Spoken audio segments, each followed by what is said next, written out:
Hello guys! Andito tayo ngayon sa Marugen Ramen. Oh, ayan, ang ramen nila.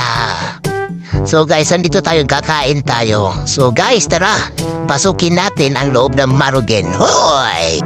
Ayan, kasama namin si Uncle the Great. Oh, Uncle ng Bayan.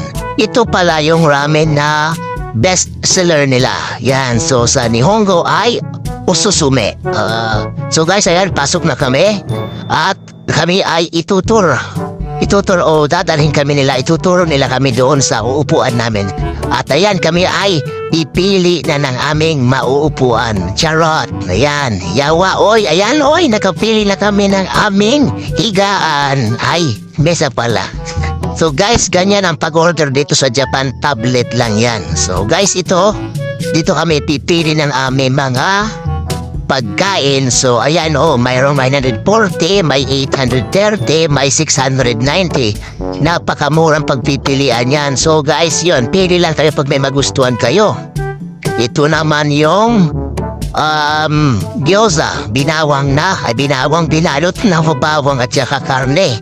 Ito naman yung karage, piniritong manok na mayroong repolyo. At yan yung kanilang fried rice. Pakasarap yan guys.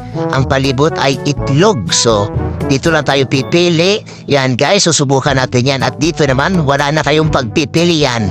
Ay Uncle lang talaga. Pili lang tayo. Wala kayong magagawa. Pili lang. So yan, pitanong siya kung anong kakain namin, maanghang o dorm lang sa normal. Parang kami, normal, charot. May liver din pala kaming tea or tsaa. Ganon dito sa mga raminan sa Japan, laging mayroong libreng tsaa, green tea ba, kumbaga. So, kasi ang mga Japanese ay hindi mahilig sa tao, ay sa tubig. Joke lang, green tea, isang inom muna, Uncle. Diba? Refreshing. Alright. Sure. Isa pa. Tama na. Makakaubos tayo ng ito naman yung kanilang mahiwagang bolang kristal. Kristal ng pagmamahal. So ayan guys pala yung mga tagaluto ng ramen. So guys, makikita nyo dito kung paano nila ginagawa yung tao ay ramen pala. So ganyan Kung gusto nyo, pwede nyong tingnan yan. Kasi libre lang, walang bayad. Yan. Ganyan pala dito yung ambience ng ramen sa Japan, guys. Black lang. Itim ba? Itim. Parang ikaw maitim. Charot. So, ganyan guys. Mahilig kasi yung mga Japanese, sa mga color dark color. Pagdating sa mga tindahan nila, o mesiba kung tawagin. Yan para siya. Maitim, charot. Diba? Uncle yan. So guys, kain muna kami. Yan, na-serve na sa amin yung pagkain namin. So tingnan mo naman, perfect combination. Meron pang manok. Bagong huli lang yan guys. Kakahuli lang yan, niluto ka agad. Yan pa yung sausawan. So ito yan naman yung nilagyan niya ng unlimited bawang tsaka pampaanghang ng buhay.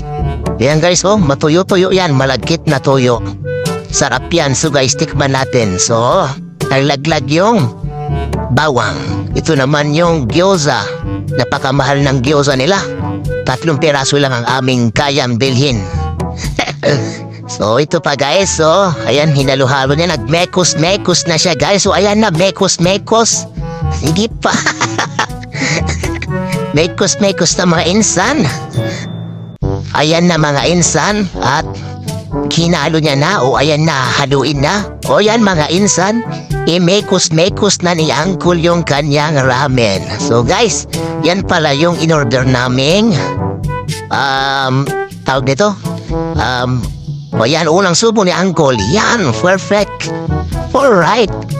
Ayan guys pala yung aming bill sa aming kinain. So 4,180 yen. So palitan ngayon ay 3,700. So 369.